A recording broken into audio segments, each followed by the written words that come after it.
Hello दोस्तों, कैसे हैं आप सभी। आप सभी का ही हार्दिक स्वागत और हार्दिक अभिनंदन करती हूँ मैं प्रीति मदयाल, इंडिया के सबसे पहले पॉकेट फ्रेंडली चैनल और ऐप पॉकेट पढ़ाई पर। तो जस्ट अभी वीडियो को लाइक कर लें, ठीक है जी, क्योंकि सेशन बिंदास ही रहने वाला है, मस्त रहने वाला है।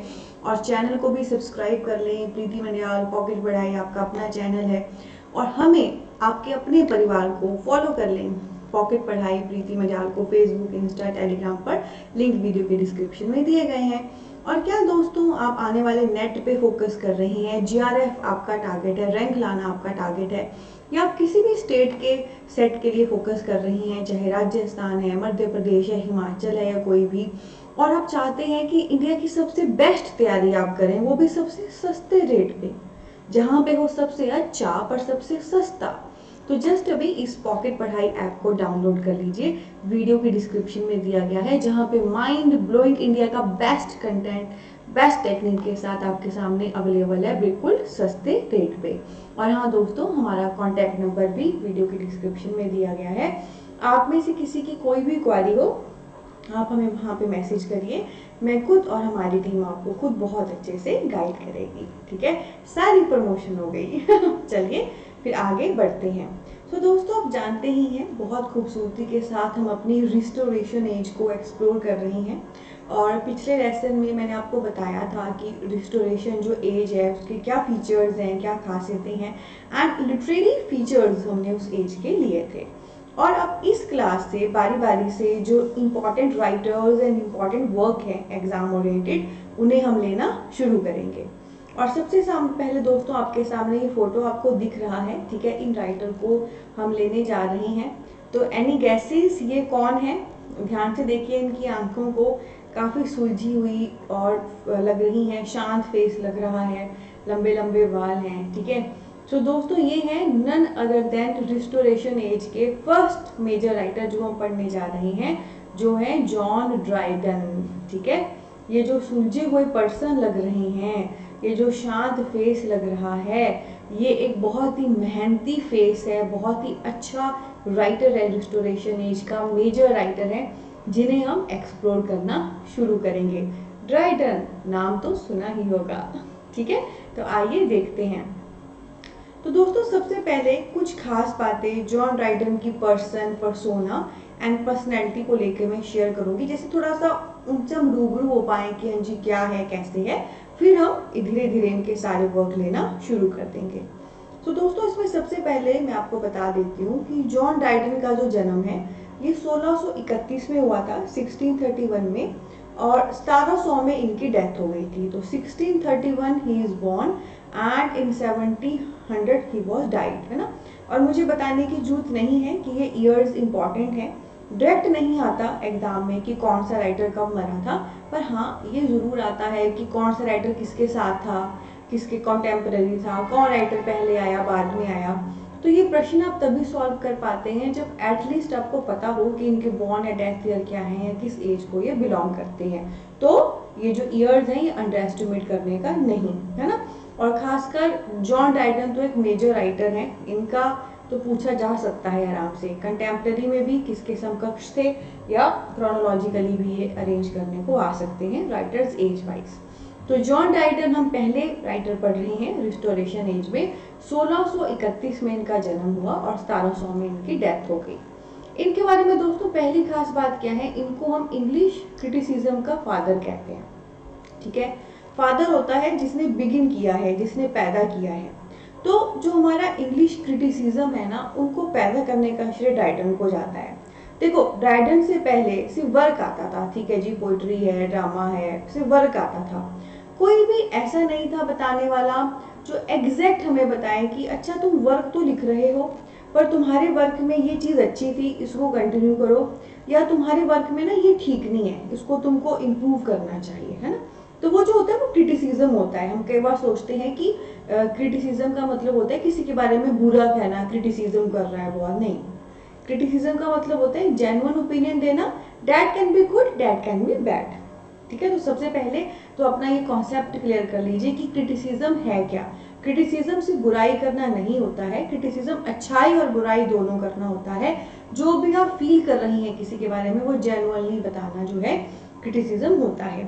और ऐसा नहीं है कि ड्राइडन ही इसे लेकर आया, इससे पहले एरिस्टोटल, प्लेटो सबने थोड़ा थोड़ा बताया है कहीं ना कहीं, पर एक जो मेजर रोल प्ले किया था हमारे मॉडर्न टाइम में, वो उसका जो बीज है, उस क्रिटिसिज्म का जो बीज है वो ड्राइडन लेकर आए थे। ठीक है जी। सो ड्राइडन जो है इंग्लिश लिटरेचर क्रिटिसिज्म के फादर हैं। इंग्लिश लिटरेचर में इन्होंने हमें बताया क्या करना चाहिए, क्या नहीं, क्या अच्छा है उसको आगे लेकर जाओ, क्या बुरा है उसको रोक के इम्प्रूव कर दो। तो ये है father of English literary criticism. Again I want to say, criticism से बुराई नहीं होता है, अच्छाई भी होता है, जेन्युइन ओपिनियन देना क्रिटिसिज्म है। दूसरा, ऐसा नहीं है कि ड्राइडन ने किया था, इससे पहले भी और राइटर ने किया था, पर मेजर तौर पे जिससे हम आज की डेट पे रिलेट कर सके, आज के लिटरेचर से हम लीड कर सके, डील कर सके, वो श्रेय इनको जाता है। इसके अलावा दोस्तों ये रिस्टोरेशन एज की इंपॉर्टेंट और ग्रेटेस्ट लिटरेरी फिगर है, ये तो भाई बताने की जरूरत नहीं है ना। अब रिस्टोरेशन एज में सबसे पहला राइटर हम ये पढ़ रहे हैं और क्रिटिसिज्म के फादर हैं, बहुत सारे वर्क इन्होंने दिए हैं, मैं सारे बताऊंगी। तो ये रिस्टोरेशन एज के one of a prominent famous great महान लिटरेरी फिगर थे। दोस्तों आगे मैं बताना चाहती हूँ इनके काम की खास बात क्या थी। ये अपनी एज की गुड और इविल दोनों टेंडेंसीज को शो करते थे। मतलब ये ऐसा नहीं करते थे कि इनके वर्क में सिर्फ गुडी गुडी थिंग्स आपको मिलेंगी, सिर्फ अच्छा अच्छा मिलेगा, ठीक है। या ऐसा भी नहीं था कि इनके वर्क में सारा बुरा बुरा ही था, टेंशन वाला ही था ना। जैसे कई फेमस होते हैं ट्रेजिडीज ही लिखते हैं, या कई फेमस होते हैं कॉमेडीज ही लिखते हैं, मैं कोई फन नहीं लिखेगा, कोई वही लिखेगा। इनकी खास बात क्या थी, इन्होंने दोनों को लेकर किया, है ना।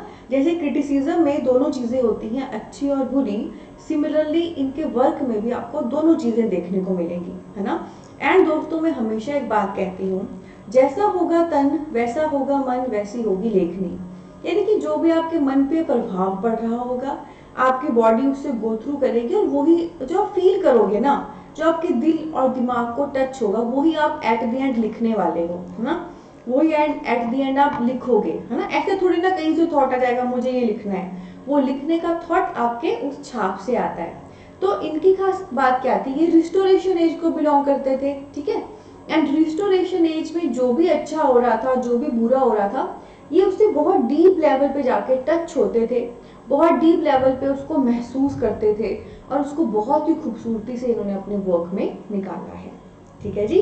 तो इनकी खास बात क्या है, इनके वर्क में दोस्तों इनकी जो एज है उसकी goodness and badness, good and evil, भगवान और शैतान, दोनों ही बहुत खूबसूरती से पोर्ट्रे करते हुए आपको मिलेगा। और इसके लिए ड्राइडन के लिए तालियां तो बनती हैं, ठीक है। उसके बाद दोस्तों आगे एक खास बात मैं आपको बताना चाहती हूँ, जो इनके बारे में एक सेंटेंस कहा गया है, वो बहुत खास है। देखिए मैं इसको पढ़ के बता रही हूँ। He was the look by which the waters of English poetry were let down from the mountains of Shakespeare and Milton to the plains of Pope। वाह वाह वाह, बड़ी गहरी बात कही है। इसने क्या कहा दोस्तों, इसने कहा ड्राइटन एक ऐसा पर्सन था जिससे क्या हुआ, जो पानी इंग्लिश पोइट्री का था, जो शेक्सपियर के माउंटेन से चला था, वो पोप के प्लेन तक पहुंचा मिल्टन से होते हुए, ठीक है। मतलब जो एक पोइट्री हमारी शेक्सपियर से शुरू हुई थी, शेक्सपियर से आगे मिल्टन तक आई, मिल्टन से आगे पोप तक ये लेके गए, ठीक है। देखो जो शेक्सपियर हैं वो एलिजाबेथन एज के राइटर हैं, उसके बाद एक एज में हमने मिल्टन पढ़े राइटर, उसके बाद अभी हम ड्राइडन पढ़ रहे हैं रिस्टोरेशन एज में, और आगे एक एज आएगी जब हम अलेक्जेंडर पोप राइटर पढ़ेंगे, ठीक है। तो शेक्सपियर, फिर मिल्टन, फिर ये भाई साहब आए ड्राइडन, फिर आया पोप, ठीक है। तो इतना अच्छा कहा, जैसे एक पर्सन होता है ना जो आगे को वो विरासत लेकर जाता है, वो टेक्सचर, वो खूबसूरती लेकर जाता है, ठीक है।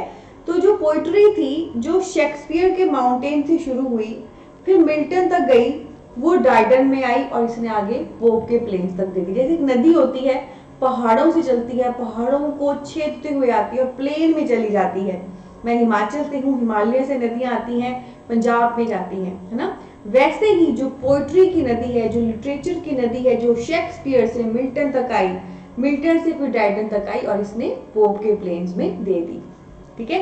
एक सीक्वेंस में आपको राइटर्स भी पता लगे, Shakespeare, Milton, Dryden and pope. Okay, तो ये एक काबिले तारीफ बात ड्राइडन के लिए कही गई है कि ये वो शख्स थे जिन्होंने विरासत को मेंटेन रखा, ये वो शख्स थे जिन्होंने विरासत को आगे लेकर गए। डन, ठीक है। तो अकेले अगर ये राइटर भी अरेंज करने को आ जाए ना क्रोनोलॉजिकली, तो पहले शेक्सपियर आया, फिर मिल्टन, फिर ड्राइडन, फिर पोप।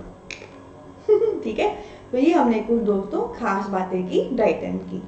अब दोस्तों आगे बढ़ेंगे एंड बारी बारी से इनके वर्क लेने शुरू करेंगे। काफी सारे वर्क हैं इनके एंड काफी parts John Dryden and his work करके रहने वाले हैं। तो सबसे पहले ये फोटो आपके सामने है, कैसा लग रहा है? Creativity, right. ये इंडिया का पहला ऐसा कंटेंट है दोस्तों, बाकी बाद में कोई कॉपी कर ले वो बात अलग है, पर बहुत टाइम लगेगा कॉपी करने को। यहाँ पे हर राइटर हर वर्क का फोटो आपको दिखाया जाता है ताकि आपको मजा आए एंड पढ़ाती तो मैं ऐसे ही हूँ कि दिल से आपको फील हो कि मैं आप लाइव ही देख रहे हो। तो दोस्तों ये जो वर्क है, ये वर्क है डेथ ऑफ क्रॉमवेल। देखो यहाँ पे आप देख सकते हैं एक पर्सन लिटाया गया है ना, देख सकते हैं आप, है ना। तो एक डेड बॉडी टाइप है, जैसे पुराने टाइप में डेड बॉडी टाइप होती थी, उनको दफनाते थे। तो ये उनका वर्क है दोस्तों, डेथ ऑफ क्रॉमवेल। ठीक है जी, ये जो वर्क है ये 1660 में आया था और इसकी खास बात क्या है, ये हीरोइक स्टेंजा में लिखा गया है।